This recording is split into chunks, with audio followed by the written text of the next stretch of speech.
G'day all, this is me little Braaap 250. I got it about third hand. It only had about 400 k's on the clock, so it's still a really good bargain. But it did have a couple of minor problems with it. One was the carby, which I've had professionally fixed. And the other one was the fact that one of the chain tensioners on the back there was actually missing, and the axle itself was out of alignment. And the pads in the brakes there have worn into that alignment, so now they squeak like billio. So I've got to fix that. Now it's a bit of a malarkey.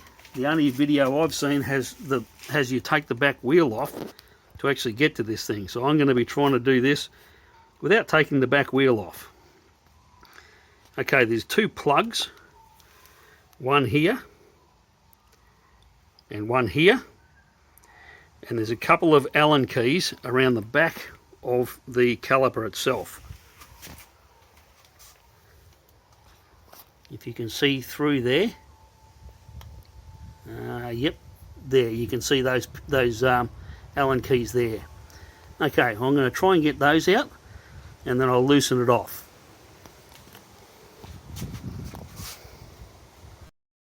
Okay, I've removed the plug. That's where are we? That is this thing here, out of that socket right here, and there's a 6mm socket in there that you've got to undo. Undid that. There's two 5mm sockets at the back here.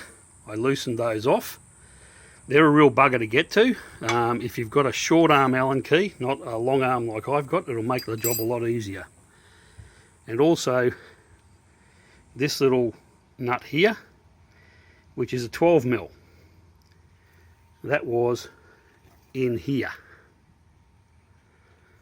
I've undone all those and the calipers come off.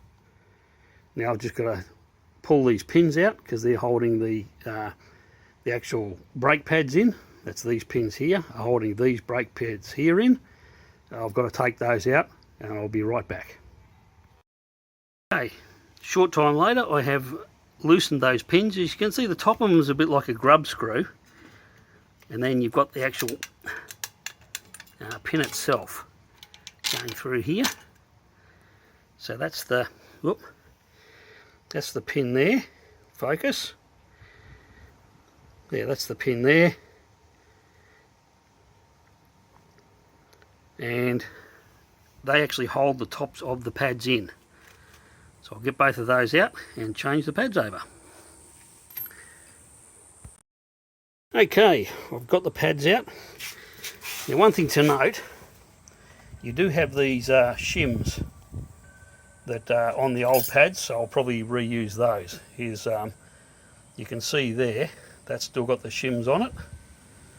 Now one thing you can see they're the new pads down the bottom. They're the old pads up the front, and you can see just how damaged they really are. They're shocking. But not only that, if you look down the thing, you can even see how crooked that is. No wonder that was making a squeak. I probably reckon if I had left it like that, probably would have wrecked the back brakes. Anyway, I've got to put all this back together. Now the two screws up here on those calipers there, I forgot to mention this before. If you see those two spring washers down there, they were on those. Now they are going to be an absolute bastard to get back in, but that's what we got to do. Okay, be back shortly. Okay, I've changed the shims over to the back of the pads.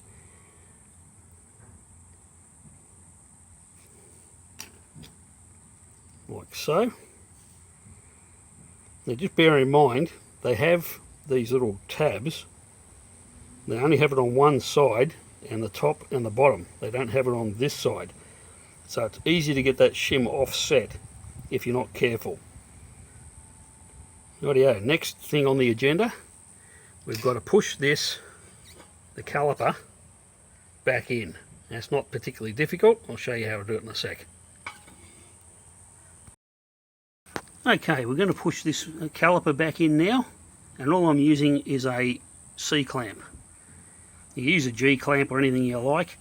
I've just put the scrap timber in there so that it doesn't damage anything, and all I'll be doing is spinning that in until that caliper is pushed back in. If you don't do that, you won't be able to get the brake pads in, because these are thicker than the old ones are.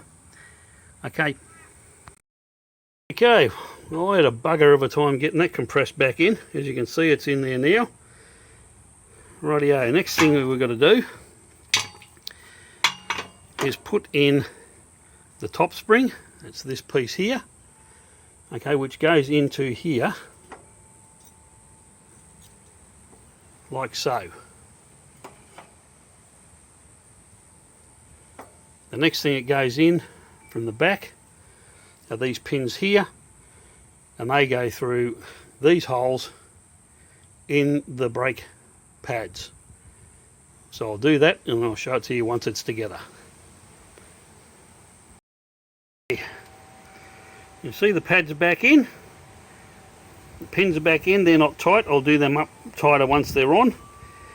And those pins, I actually put a little bit of, where are we?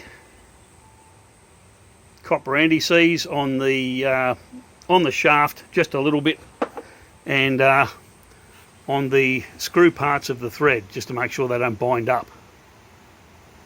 Rightio, now for the fun part, getting all this back onto the bike. Okay, we've got it back in place. Actually happened a little bit easier than I thought it was going to. You can see the new brake pads in there. Now, one of the hardest parts here, I'm going to try and point this out here, is right where there you can see a spring washer.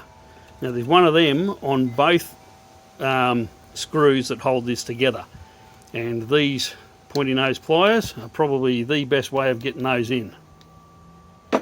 Well, that's what I found anyway. It worked for me. So now I'll just tighten these up and we should be good. Okay, this back one is on now. That needs a where are we? That needs a 12mm spanner for that back one, and that one there that's underneath the plug needs this. Yep. 6mm Allen key, and the back ones in here are 5mm. Okay, well, that's all done, and I've got to say, for an ex-army guy, there was a minimum of swearing involved. It wasn't even because the grandkids are around. Although I've got to say, these things should be built a lot better, but I mean, this is made in China, and you got to get what you expect. She's a fun little bike, and I'm looking forward to the test run and bedding that disc in. Alright, catch you later.